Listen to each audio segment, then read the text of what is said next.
I'm not. But still, yes, exactly. If you're home, do not drink water. And I'm working, so you're not working. You're going to enjoy this wonderful evening. So what is the best wine to drink with this olive oil? Giuseppe, do you have a red, white, rosé? Yeah, rosé maybe is best. A nice rosé. Well, and here in New York, it's like 80 degrees today for some crazy. We hit record high. Exactly.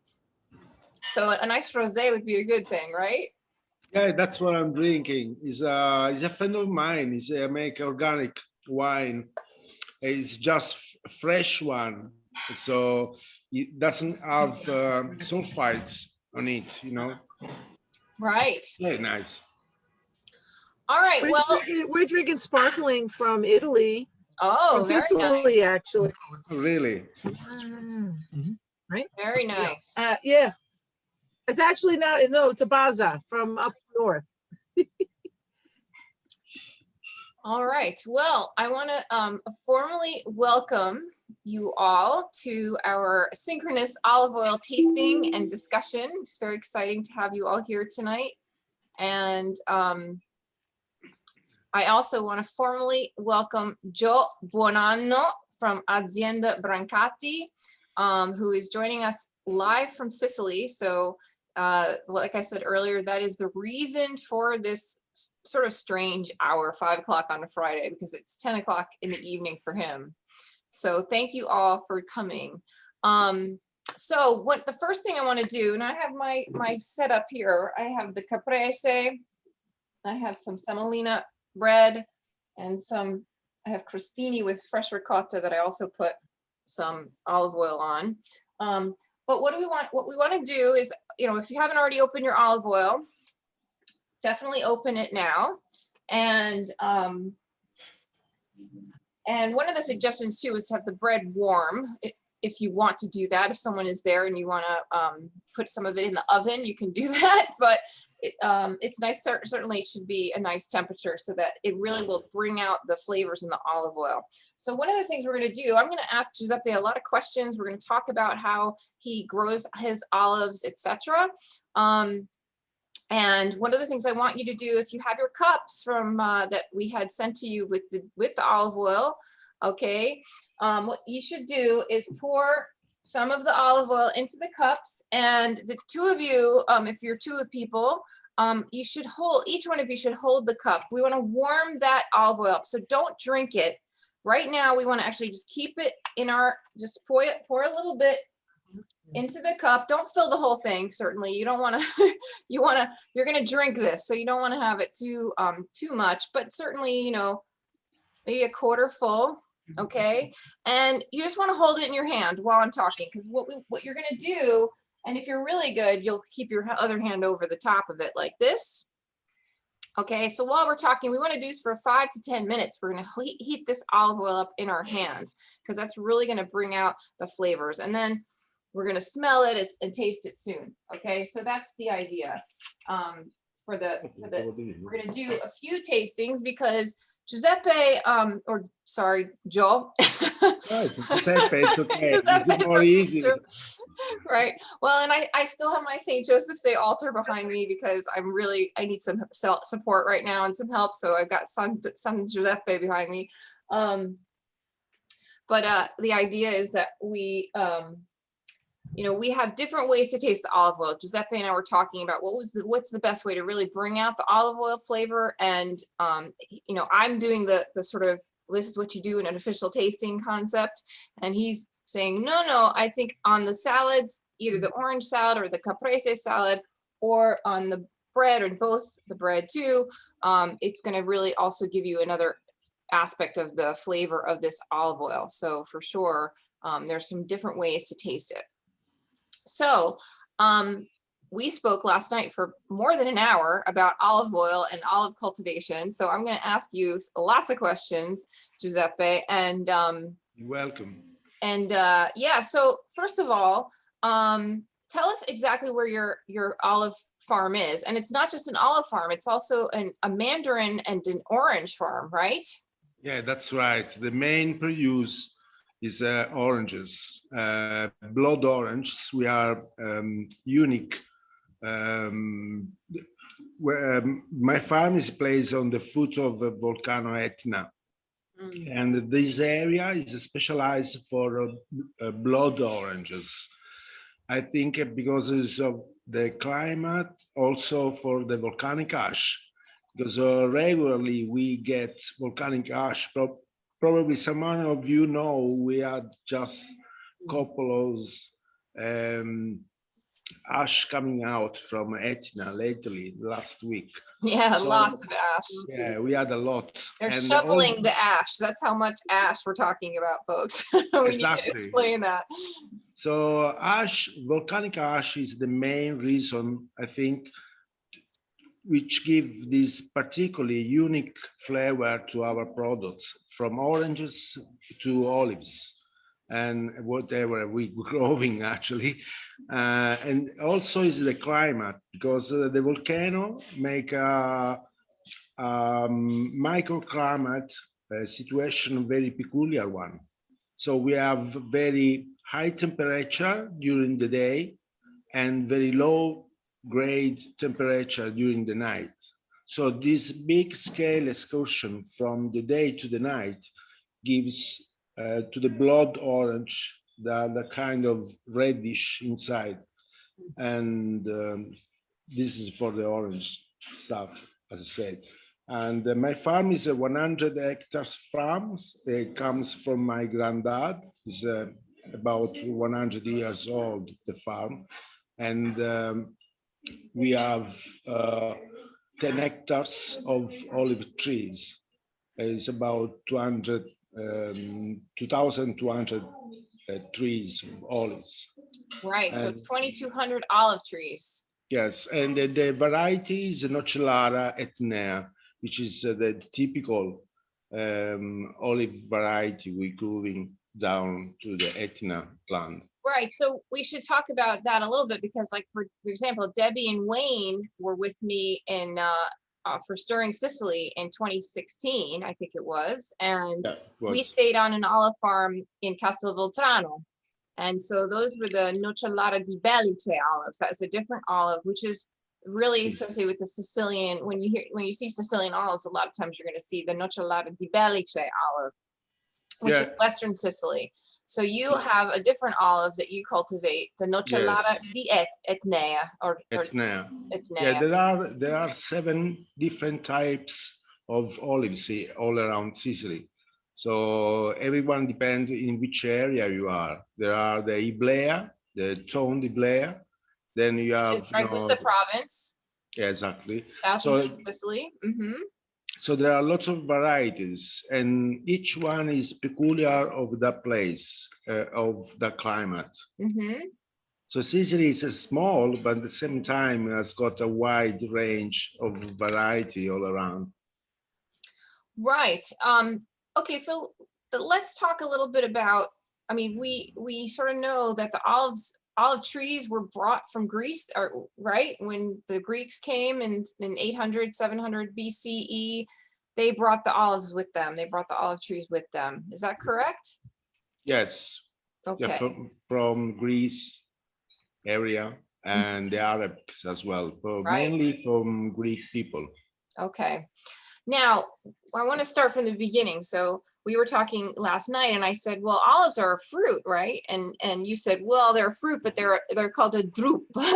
Yeah, that's right. So they're part of the family of stone fruit. So when we're talking about mangoes, peaches, cherries, almonds, pistachios, also, this is all fruit, and olives are in that same family. So they're considered a fruit, actually. All right. All right. And how many years does it take before an olive tree can produce this fruit? How long is it? Because it doesn't produce it in the first year of life. It takes some time, right? Yeah, it takes probably 7, 8 years to get, a reasonable harvesting. Okay. And then you were telling me also that you can't, similar to pistachios, for example, it's a harvest that happens every other year. Exactly, that's right. So we usually have an harvest every year, but one year is the biggest one. The next one is a very small harvest. So sometimes we don't get at all, but usually it's every 2 years we have a big harvest. Right, and what the olive producers will do intelligently, because they're trying to contain, have consistent, sustainable income, is that they will take oil that they make when they have a bounty of olives that are come to fruition, then they store half of that oil for the following year. And they keep it in a very protected environment so that the oil stays fresh, so that they release it then the following winter or late fall, early winter. So that's one of the things that we were talking about that I thought was really cool, is that one of the things that fruit producers use is nitrogen, which is, nitrogen air, to preserve the fruit. And so when you're bottling your olive oil, right, you said that you have a push of nitrogen into the bottle. Is that correct? Yes, that's correct. So that it stays fresh. And Yeah, avoid oxidation, actually. right, to avoid oxidation, right. And that's what you do also when you have this large storage of olive oil for the off year. You put nitrogen in the barrel, basically. Yeah, on the top. You just put some gas on the top to avoid oxidation. So that's the trick, Right. So I was talking to my husband today about bananas, and we were talking about how do bananas stay green because I was on a banana farm in the Philippines, and I was looking at them, and they were so green. They were like this color green of your flyer here, and they have to be shipped all the way across the U.S. So there's tricks that the fruit producers do to keep them from ripening and from getting too ripe, and this is a perfect example.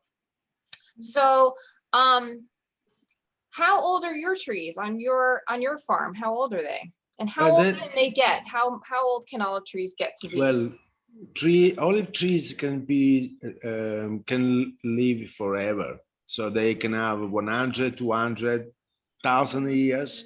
My trees are quite younger because they have 70 years, so not that much. But not even that young, So right. Does the age of the tree make a difference to how the quality of the fruit is?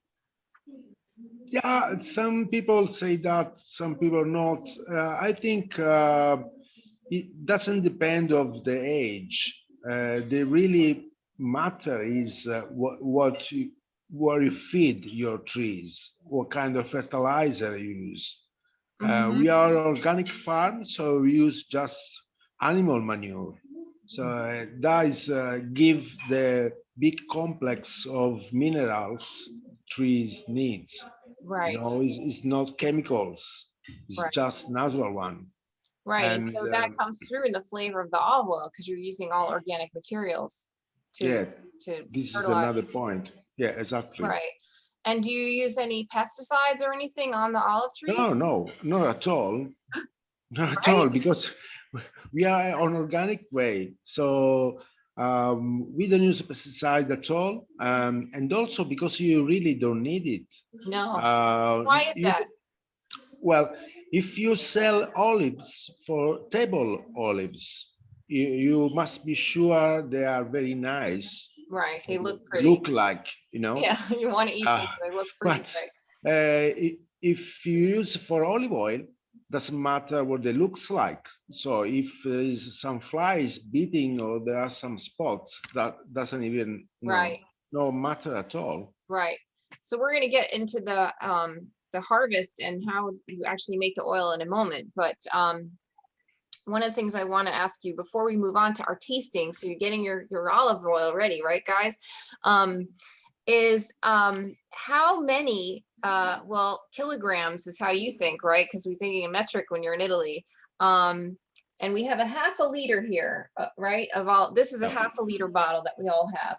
So how many, all right, so olive trees make between 10 and 40 kilograms of olives, right? And then, so how many kilograms of olives does it take to make the olive oil? Talk about that, because it's very complex. So I'd rather have you discuss that. No, this is another big question about olive oil, because harvesting time lasts 3 months.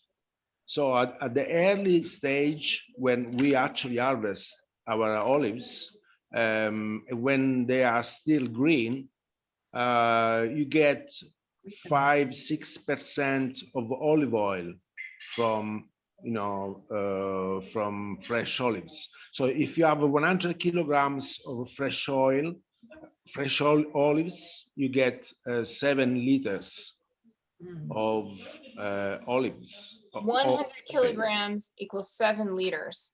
Yeah, So it's 7% at early stage. But if you wait later, when olives become darker, for example, in December, early stage, early harvest is in September, October. And then the later one is December, January. Depend of the area, right? Mhm. It depending which country you are. But usually the latest harvest is about December, January. At that point, when the olives are completely black, you get 20% of oil Right, because they're out more ripe. from 100 kilograms. So that means if you wait longer, you get more oil, but the quality will go down very quickly, and Right. acidity as well. Later harvest gives that kind of olive oil very not spicy, but they how do you say, well, when they burst your mouth, It burns your mouth instead of Yeah. being a spicy, nice flavor. It's a burning, not so nice flavor because the olives were too ripe, or they were very ripe when they were picked. Yes, it's so almost depend what kind of olive oil you want to make. Right. If you want to make, like the good quality one, you get less oil. Yes. If you want to make quantity, you have to wait until olives become dark and acidity go high, Mm, and you get a quantity. right. But flavor probably is a way, Not as good. and also the taste is completely different. Hmm. So this olive oil, you actually have to thank you, all of you, because you bought our olive oil. And the olive oil you have is an early harvest oil. So that means we made 7 liters out of 100 kilograms of Which olive oil. is about 220 pounds of olives. So 100 kilograms is about 220 pounds of olives. Yes. Keep that So in the, mind. this is the main point, because the difference between this kind of artisanal olive oil, more expensive than supermarket olive oil. Mhm, right. Supermarket, you find the cheap one, which is still extra virgin for the way is made. But as I explained, if you harvest late, you get more oil, but the Mhm, quality is not that nice. right. So let's taste this, or first we're going to smell it, right? We want to smell this olive oil. And so you're going to stick your nose, in that cup. And just like you would smell wine, I want you to stick your nose in there. And in the chat, why don't you write down what you're smelling in the chat? What flavors are you picking up? What kind of other smells are you're picking up? What other scents are you picking up?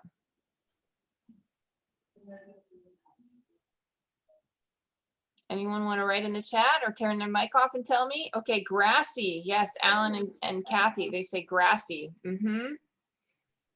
Yep. Vegetable green vine. Uh-huh. That's Deb Markwood. Yep, spicy. Yeah, it definitely has a spicy overtone to it, right? Do you smell any citrus at all?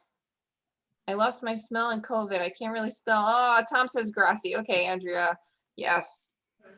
Yes, it's a very fresh, grassy smell. I'm picking that up too. Okay. There might be a little hint of lemon. You might smell a little hint of lemon as well. Sort of like a, yeah, there's a citrusy thing going on. Because he's got, you know, you're thinking about the water table. It's like wine. The water table, Central Park after it rains. Yeah, which is the grass, right? The cut grass smell. So, you know, in that area, if you're driving on the A19 from Catania to Palermo and you're seeing Etna on your right side, Giuseppe's farm is on your left side. And what you see on both sides of the highway when you're driving on that highway are citrus fields, lemons, and all different kinds of mandarins and all different kinds of oranges. So that is the water table that you're getting there. And plus, when you're on his farm, if you saw the photos that I included in the publicity for this, he has this beautiful green grass is there. So that's what's in the foot of those trees. All right, so let's do a tasting here. So I'm going to do it. I'm going to show you how I'm going to taste it. This is the sort of more official way of tasting olive oil. So you suck it, you take it in your mouth by sucking it with your teeth and your tongue at the bottom of your mouth, and you kind of grin and you pull it back. You want to pull it to the back of your soft palate, and it might make you cough because when it's good, it has a very spicy overtone to it. And you want to let the air also indicate, you know, how it gets into your mouth. So I'm going to show you.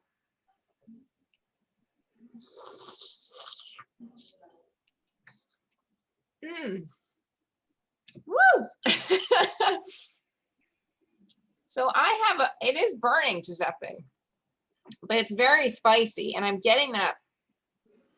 It's a buttery greens kind of thing going on.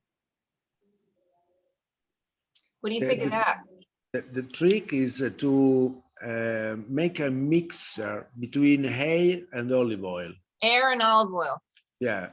So when you do that, you just sip a bit of olive oil and breathe some air.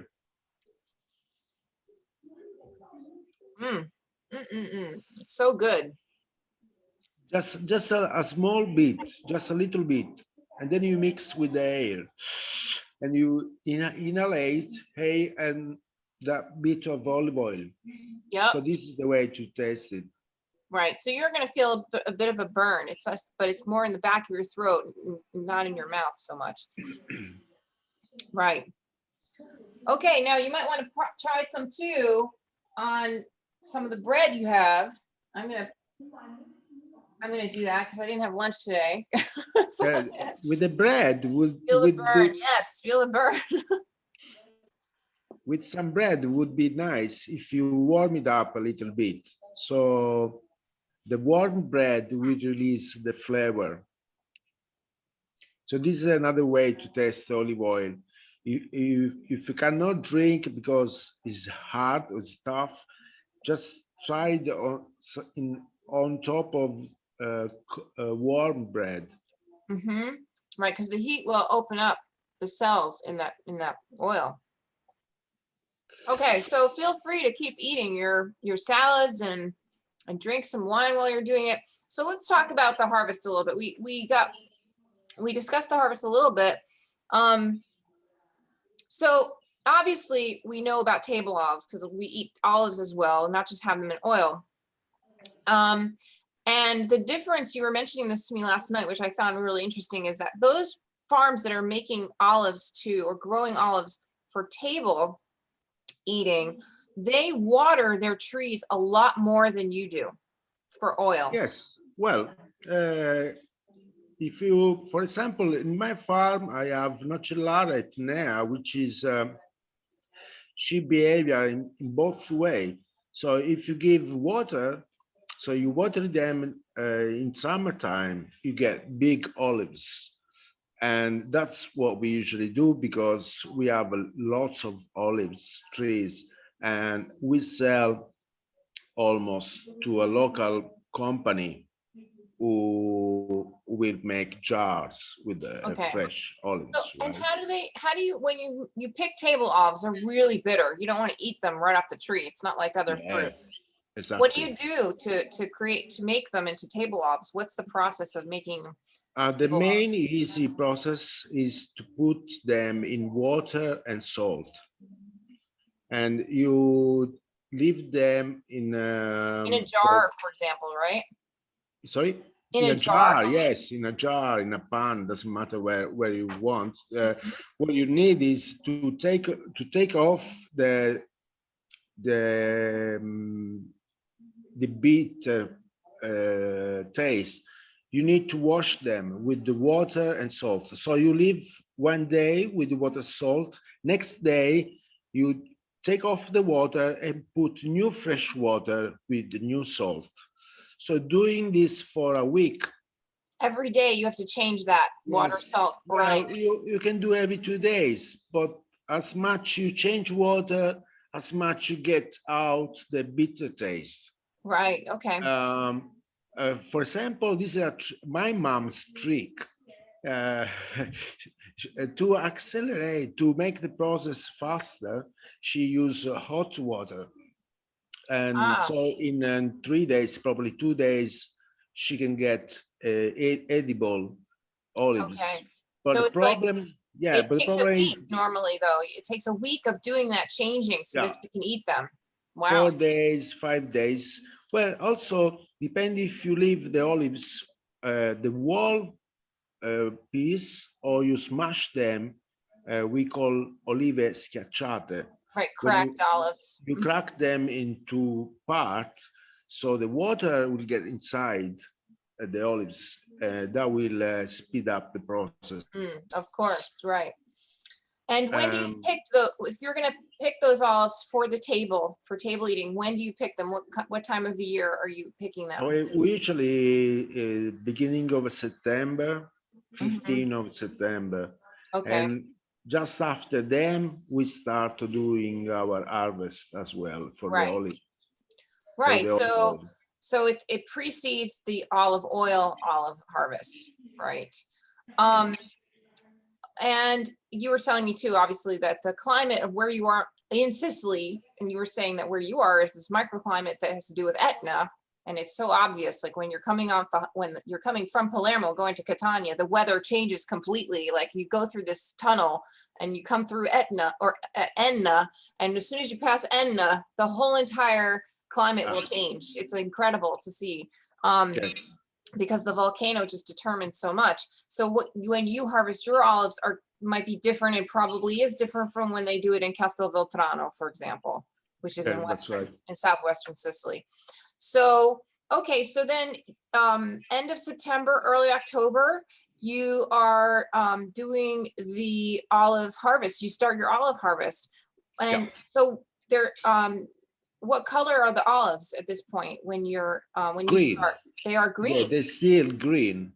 I Uh-huh. send you some pictures about, and that's our way. What we choose. We choose to have this very fine taste of olive oil, and it's a spicy a little bit, but it doesn't harm your, and as acidity is very down. Yeah, that's the way we do the harvest Right. by hands. Right. You So can. there are some guys with the ladders to Mhm. pick up, the top of the olives, top 3 olives. Right. To get to the top, the olives at the top of the tree. Mhm. And notice that there are these green nets on the ground that they place below Yes. the trees. That's very important. Yeah. That's what we're doing. So we lay down all the nets Mm-hmm. and bringing down all the olives with the combs, by our hands. Right. So you have these special cones or combs, like a comb for your hair. You have a comb to Yeah, pull the olives off that's the right. tree.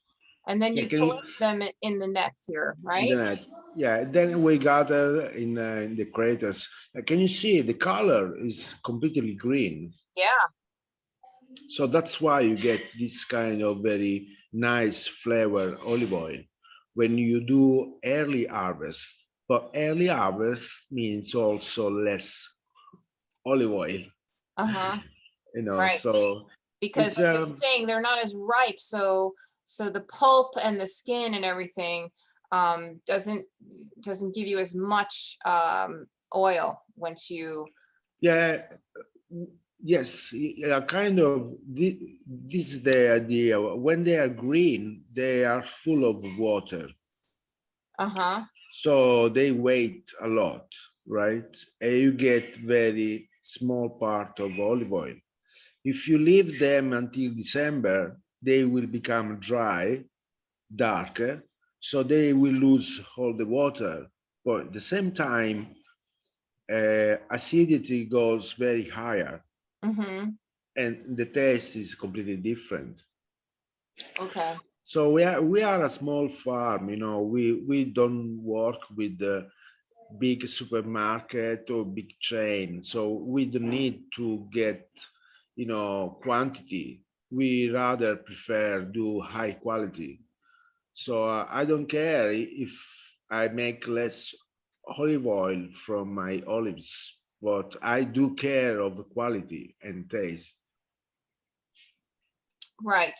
And you can Yes. see them in the photo, how green they are, but there are Yeah. some that you can see the The- difference. Actually, it's a great photo because we have one Yes. that is sort of half brown and half green, and then we have a couple that are really, really brown. So you can see the difference Yeah. between This early is harvest and the late. beginning.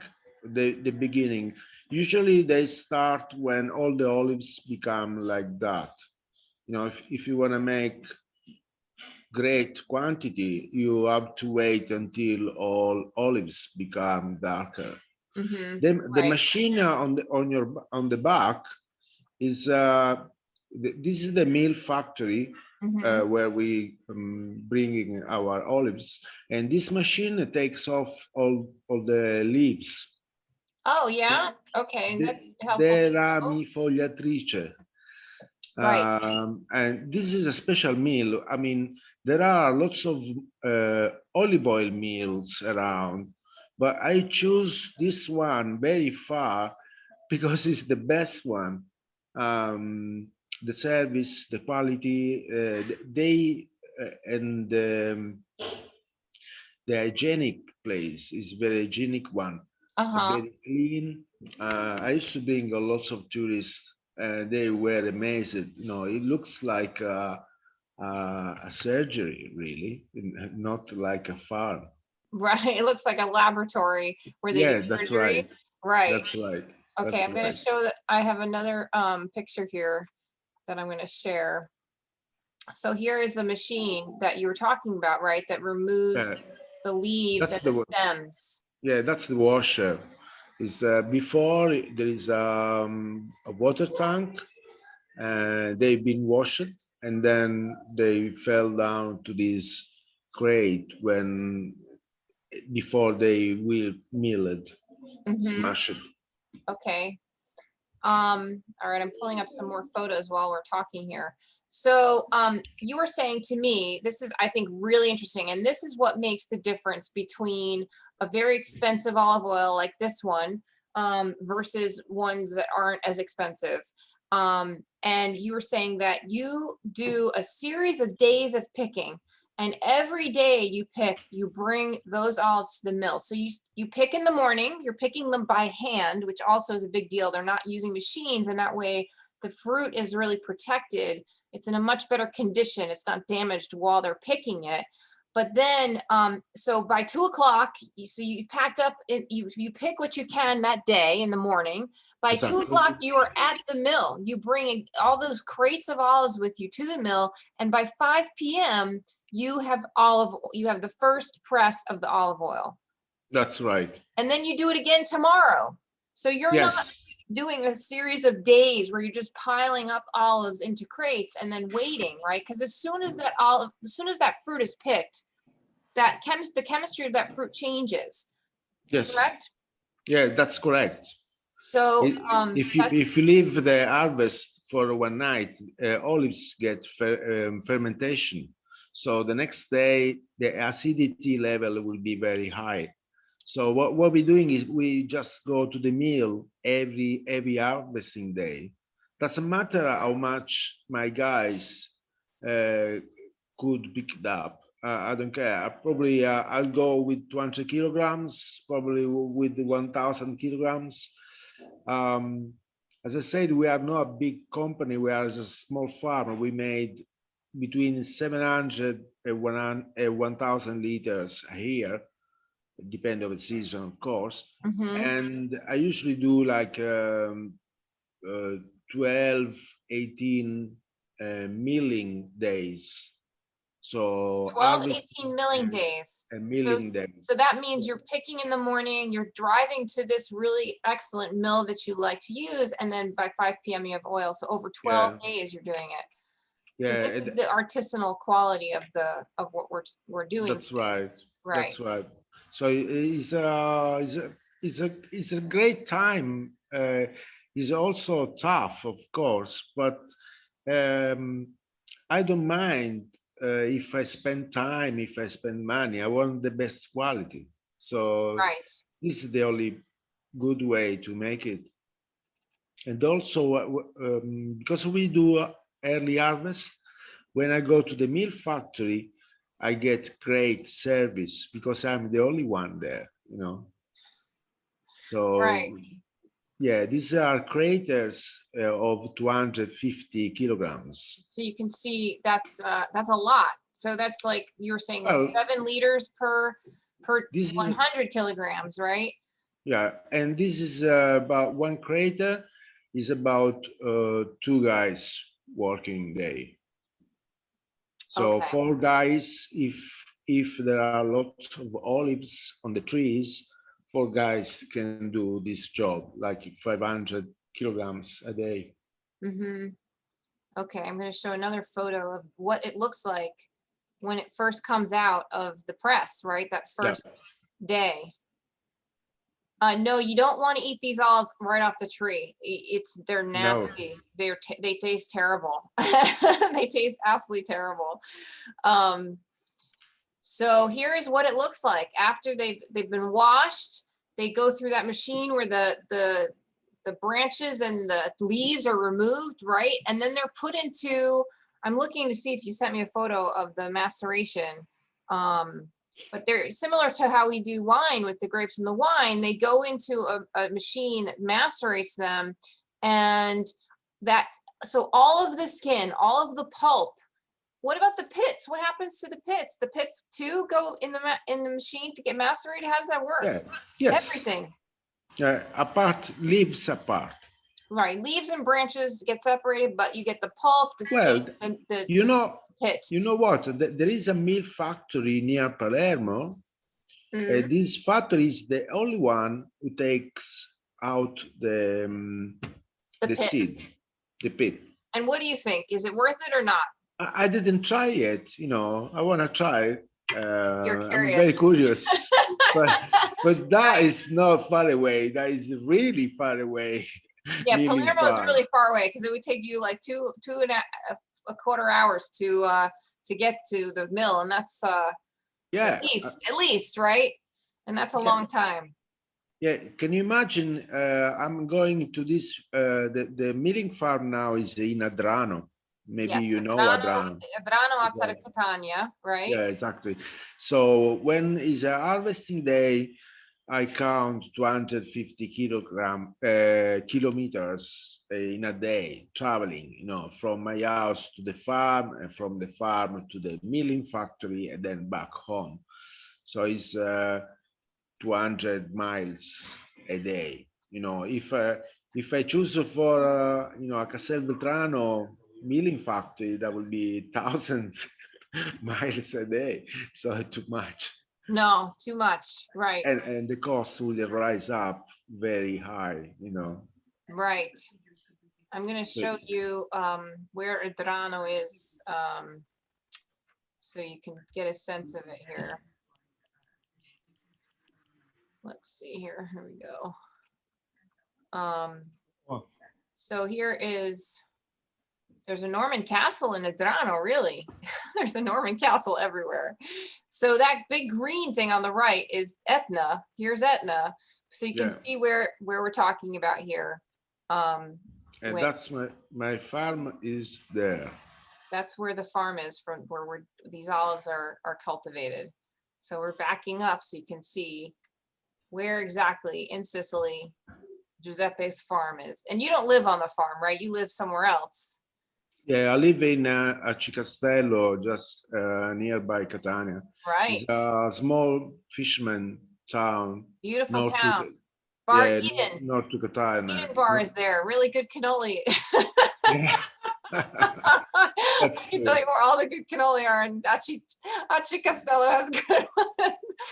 All right, so by the way, if you're in New Jersey this month, I'm featured in New Jersey Monthly Magazine. It's coming out in April, so check it out. I'll post about it when I can get a copy myself. All right, so here you can see Etna, and you can see really he is at the foot of Mount Etna on the eastern southwestern slope here of Etna. So that's quite outstanding.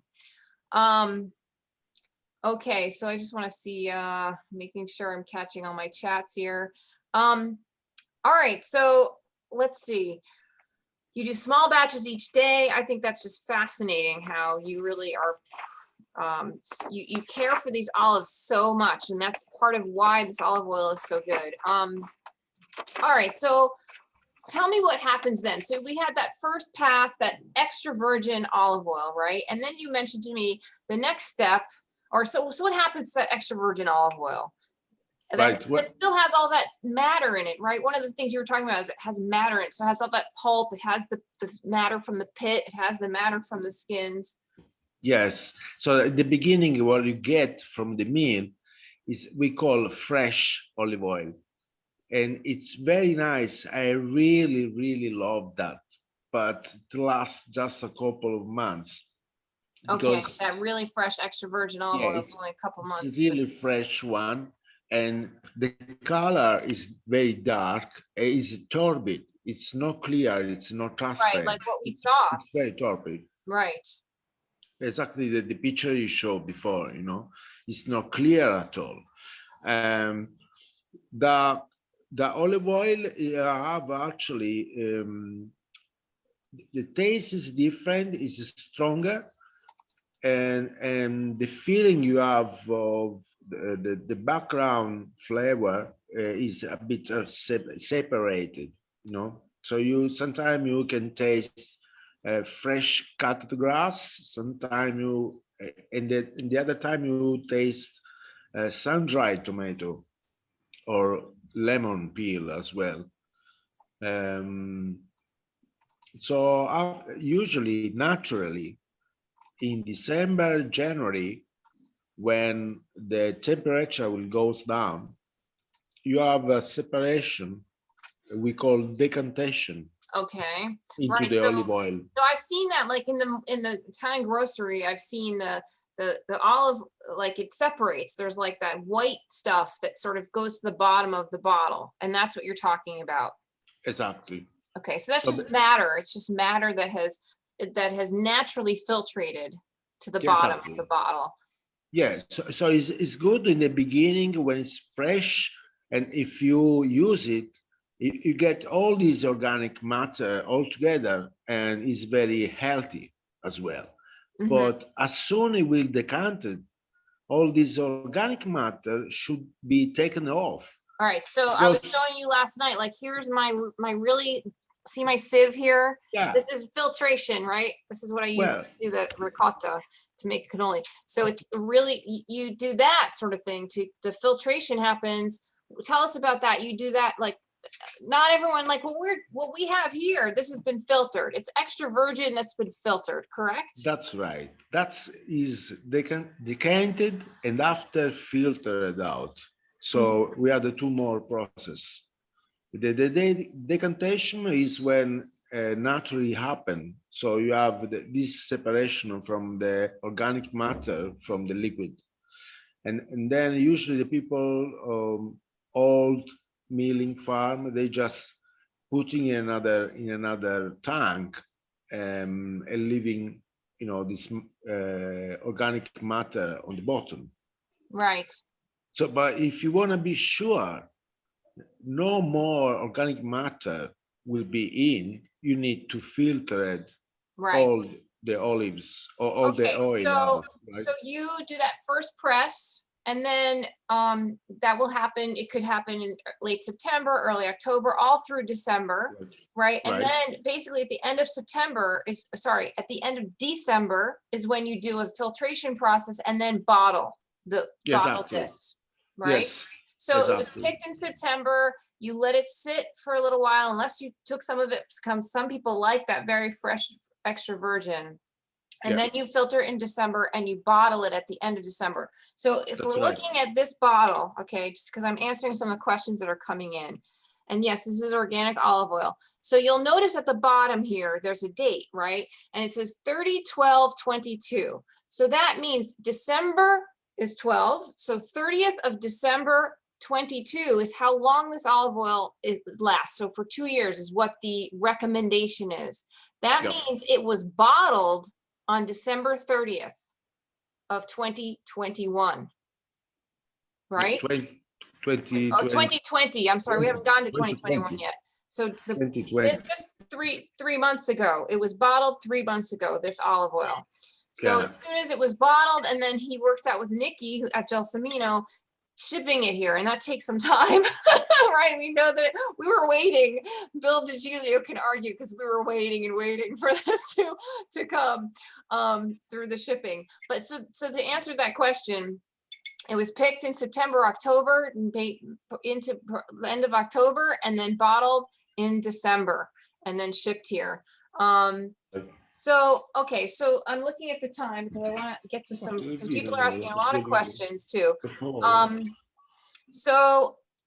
So right, 15 to 20 days after the last milling, you wait 2 months, and then you do a filtration, and then you bottle it. So let me answer some questions here, because now people are asking about how this works. And Beth, I think your question about how was it done before we had all these machines, I'm gonna if I can pull up the photos I have, I'm gonna pull up some photos of that while we're answering some other questions, because I want you to see how they used to do this before these modern machines, right? But so this olive oil is going to be good, like it says, for 2 years. Okay, this is a very high quality olive oil. If you take really good care of your bottle, which means keeping it away from heat and keeping it away from sunlight. All right, so don't have it next to your stove or your oven. You don't, I mean, I have a very small kitchen, so it's hard for me not to keep it too close, or even close to the motor on your refrigerator, right? Because there's heat in the back of your refrigerator. Unfortunately, this is where I keep my olive oil, but I try and keep it sort of in the middle between the two. So the idea is you definitely don't want to have it in the refrigerator, because the refrigerator is too cold for it. Okay, but you do want to have it, what did I say? Ideally, it's like a 60 degrees Fahrenheit. Between 60 degrees and 68 degrees Fahrenheit is what you want to store it at. And then ideally you want to only use this olive oil. Okay, expensive olive oil. Now I have like 3 or 4 different olive oils in my cabinet. I have one that is still an extra virgin Italian olive oil that comes in a spray can. I buy it at ShopRite, and that's what I use to cook with. It also is great because it cuts down on how much oil I'm using, calories wise, but it's not expensive, and I can just spray my pan, and I don't care, but I know I'm getting olive oil.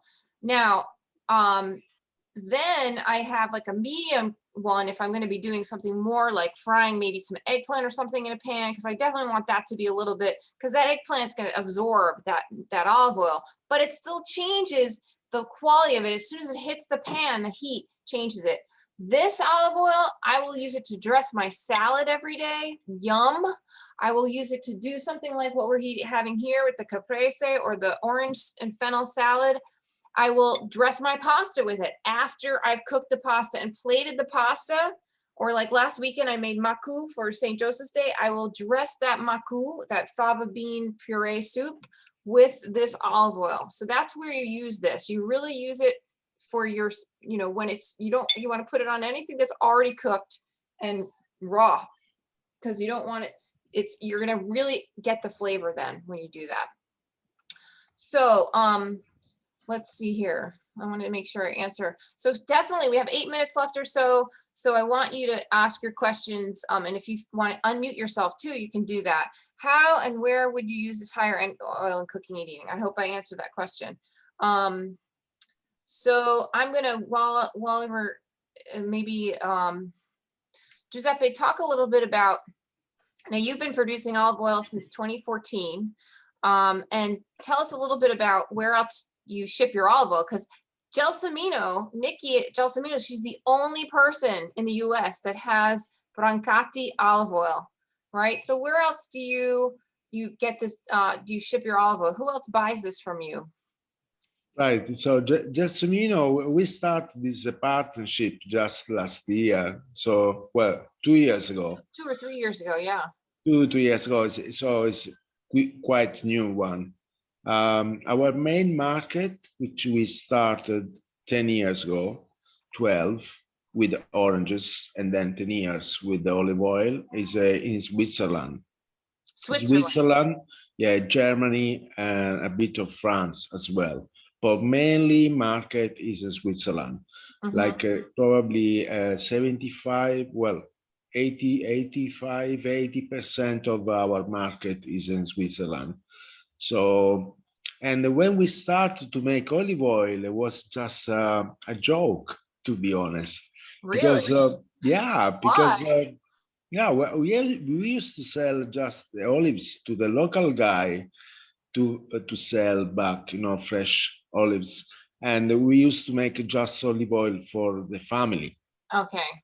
Right. So And a lot of people do that. People have olive trees on their own property, and then they have a local mill that they'll bring the olives to. Exactly. And it's certainly for their own consumption. And wine too is similar like that, right? Yeah, and so I used to make just 100, 200 liters every year for my family, for my parents-in-law, and so on. And 12 years ago, we started to export oranges and all citrus to Switzerland. And every year, we used to having visitors from Switzerland to visit the farm, to visit Sicily, And one day they come around to my farm, and I was explaining what we were growing, citrus, olives, and guys come up and say, "Oh, do you make olive oil?" And I say, "Yes, for ourselves." Right. So I look my partner on the field, Carmelo is my head man on the farm, and we look at each other and says, "Well, shall we make olive oil for our Swiss friends?" So that's how we started, actually. Right. So, and that's where you're going tomorrow. You're going to see that client tomorrow in Switzerland. Right.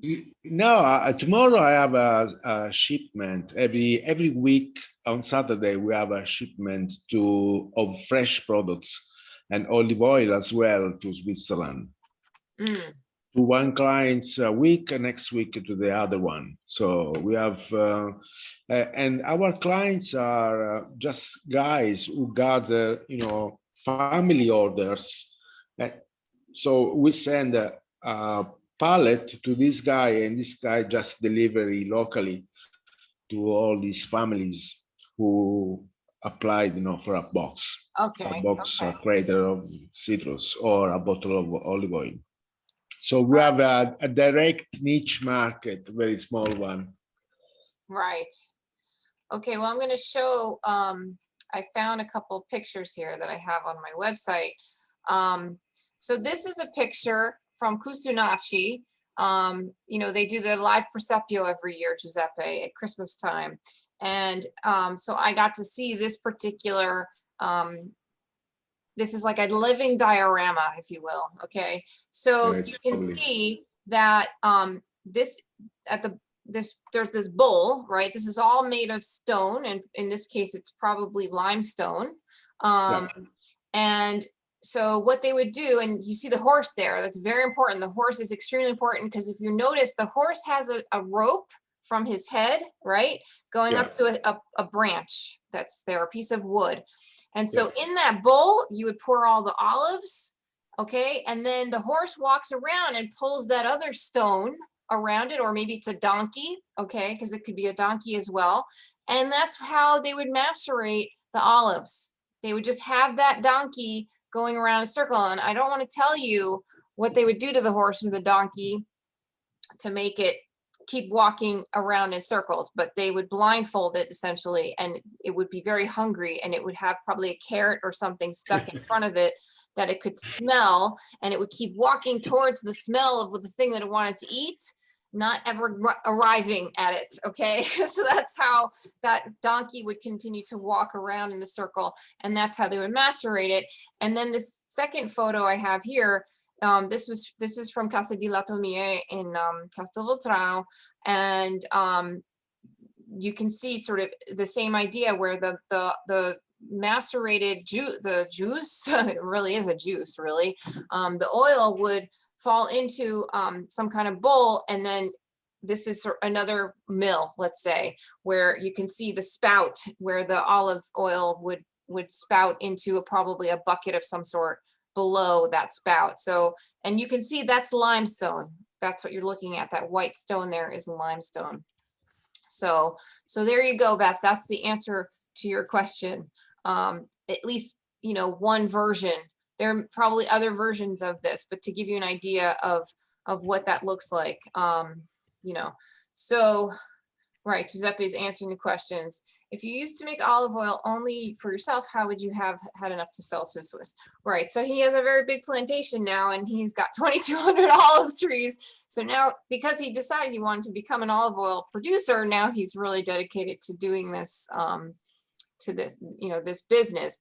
So our question is, did he just keep growing the plantation? Well, the Yes. trees have been there, right, Giuseppe? Your grandfather planted the trees 70 years ago, right? Yeah, that's right. So the main products, the main olives, they used to be sold to local company as a table olives. Oh, so you only did table olives before. Yeah. So Okay. I usually keep a small part to make my olive oil. So in the beginning, I used to keep just 1,000 kilograms, and then next year to make olive oil.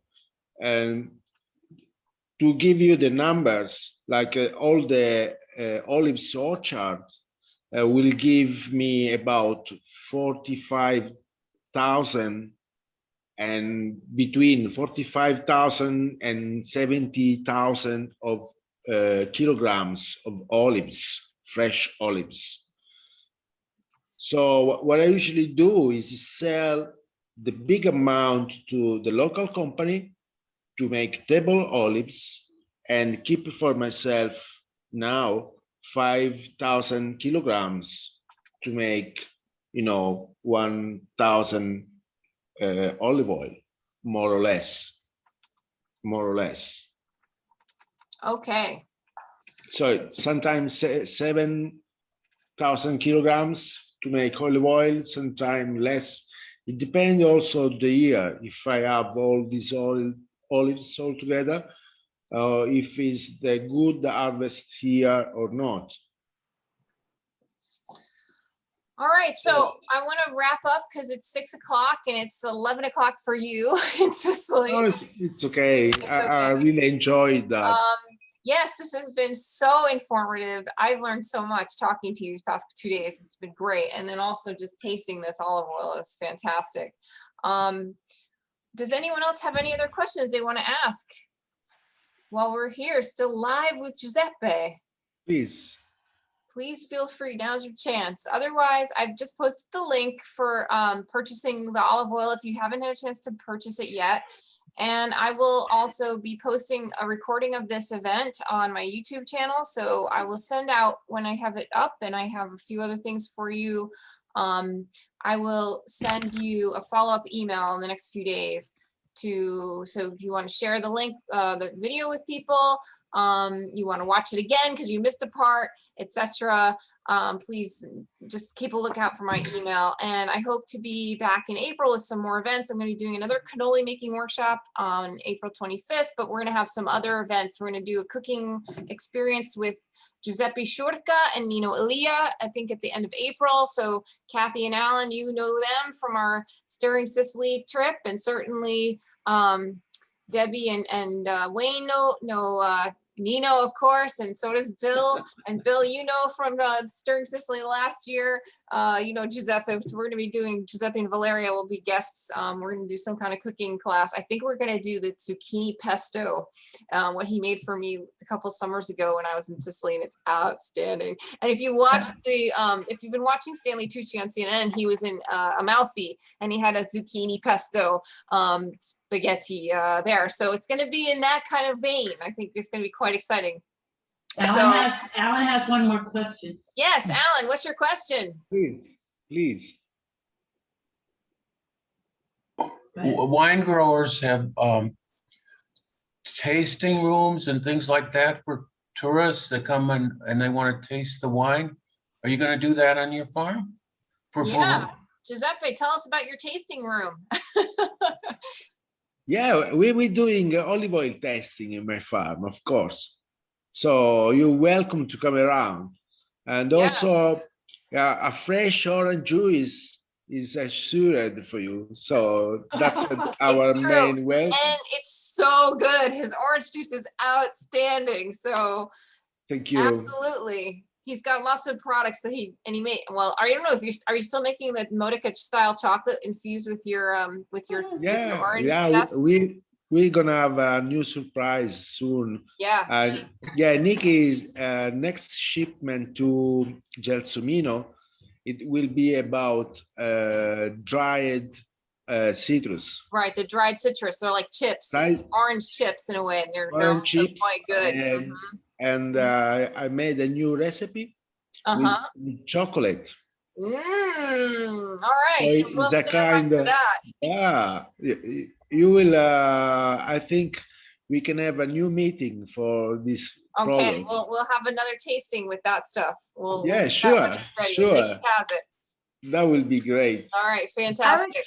I would just like to say that we tasted your olive oil. We cheated and opened last week. And that's okay. That's I thought the meeting was last Friday, so we got it all set up. So we had our own little party. Good. But what a difference between store-bought olive oil in America and this olive oil. It's like a totally different product. It's so beautiful and tasteful. And I thank you, Allison and Giuseppe, for letting us taste this. It was excellent. I'm so glad you enjoyed it. Thank you for joining us. Thank you so much. Thank you to buy our olive oil. No, I was wondering, you know, in the largest skyscraper in Boston, the Prudential Center, they have shops, and they have one shop called Italy, E-A-T-L, yeah. Yes, and they have all these different olive oils from all over Italy. Did you ever think of putting your olive oil there? Yeah, well, I've been to fancy food show in New York a few times. So I made some contacts with people who are involved, you know, in reseller, but because it's so artisanal, it comes up with a very high price. So it's very difficult to get in this kind of market or marketing in this way. As you probably found out, the price is very high already. So if we use retail, the price will be double. Right. So Nikki's giving you a really good price on this olive oil, actually. it's a new frontier. It's a new way to marketing. Before, farmers used to deal with, you know, big contractors, and they sell all over the world. Nowadays, you have two choices: or make big quantity and low quality, or just make good quality but very niche market. So we're focusing on that. Just sell directly to people. In Italy, we have an e-commerce, so we sell really directly. And in 2 days, we can ship oranges and olive oil to everyone. Of course, abroad, we need a guy, an agent, to sell a big lot to them to save for transportation costs, and then she or he will sell back locally. Mhm. And this is the way we actually acting to make our market. It's a very niche, small market. Yeah, But this is the only way actually for us to get this point, because we don't have a big quantity. And if someone, I usually go, people ask me, oh, can you make a cheaper one? Yes, I can make a cheaper one, but wouldn't taste the same. You know what I mean? no, So, instead to go to follow our buyers, big buyers, I follow my idea to make high quality. Doesn't matter if I don't sell a lot of olive oil. I will sell small for people who really understand that, and of course for who can afford. I know this is the downside, but you have to make a point. You have to choose somewhere which market you want to pursue. right. And then you also have the citrus, so that helps. You have the two streams of income, or multiple streams of income, we say. Yeah. In English. Well, No, I have in agriculture, see, yes, please, Alan. Well, I have another question. yes. Okay, wine is sold by vintages, and some vintages are better than others. Is there any thought given to put a vintage label on these wine, on this olive oil, a certain vintage? It was bottled in a certain year? Or is that because you can only keep it 2 years, it doesn't make sense? Well, you have season better than others, of course. Yeah. But we say from a quantity point of view, because the way you make is almost the same. So if you go to a good milling farm, you have always that kind of olive oil. Some seasons are better than others because there are great harvest season, and then there are very small harvesting season. So there is no really like a wine, a season where it's great. It's not really similar to wine in this way. I see. Mhm. Okay, thank you very much. I Oh, have you're one welcome. last, I have one last question. Because of the eruption Please. of Etna right now, is that going to affect your crop, your olives for this season? Sorry, say it again. Because of the eruption of Etna, All right. is this going to affect your crop of olives for this season? Well, because it is in this time of the year, so we already done the harvest, and there is no flowers already, so it's okay. So all this ash just goes to the ground. It wouldn't affect badly the products. Actually, will give boost to the soil. Yeah, it's like a fertilizer on steroids. Exactly. That's not natural fertilizer. It That's is. true. It's a natural It is. fertilizer. Of course, if was in the wrong time, for example, in September or in October, when we do the harvest, that will be, that will make easy the harvest.